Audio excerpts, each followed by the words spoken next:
In this video, we will identify the slope and y-intercept from an equation, and then graph the line on the coordinate plane.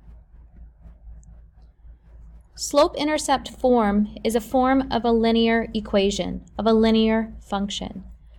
So no matter what, this form of the equation is going to be a line when we graph it. Y equals mx plus b is slope-intercept form. The parameters m and b are really important here. M is our slope. B will be our y-intercept. So if we take a look at an example, y equals negative 2x plus 4, m is equal to negative 2, which means the slope of the line when we graph it will be negative 2. B is equal to negative 4. B equal to negative 4 means that the y-intercept is the point 0, 4. We can use the slope and y-intercept to graph the line on the coordinate plane. We know that we have the point 0, 4 as our first point. Then we can use the slope to find other points on the line. We know that our slope is rise over run. So if we have a slope of negative 2, that means my rise is negative 2 and my run is positive 1, which means I can rise negative 2, which means down 2, and go to the right 1, which is positive 1. And I can find the next point and go down 2 and right 1, down 2, right 1, down 2, right 1, until I've graphed enough points so that the line spans the plane.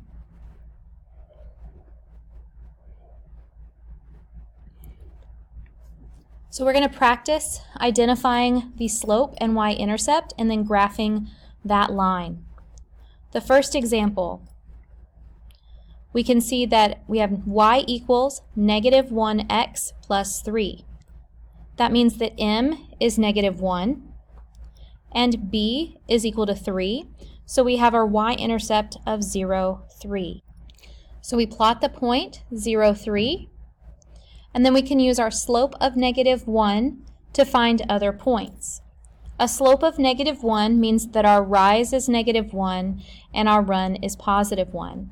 So I can go down 1, right 1, down 1, right 1, so on and so forth till the end of the plane. On the other side, I can go up 1 and to the left. A rise of positive 1 and a run of negative 1 still give a slope of negative 1. These next two examples, I want you to identify the slope and y-intercept and then plot these lines on the graph. You can choose to use the same graph, but I highly recommend you use different graphs. What if the equation is not in slope-intercept form when it's given to us? Well, that means we have to put it into slope-intercept form. So here we have x plus 2y is equal to 4. We need our equation to look like y equals mx plus b. So we start with x plus 2y is equal to 4. And we notice we need to get rid of the x on the left-hand side.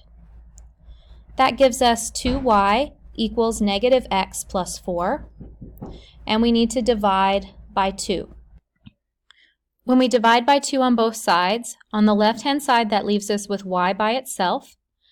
A negative 1 divided by 2 gives us a negative 1/2 x. 4 divided by 2 gives us a positive 2. Now this is in the form of y equals mx plus b, where m is negative 1/2 and b is positive 2. So we can first graph the y-intercept of 0, 2, and then use the slope to go down 1 to the right 2, or up 1 to the left 2 to have a slope of negative 1/2. We want to make sure and extend those lines all the way through the plane, so make as many points as are necessary to make that line go through both ends of the plane. These next two examples are on your own.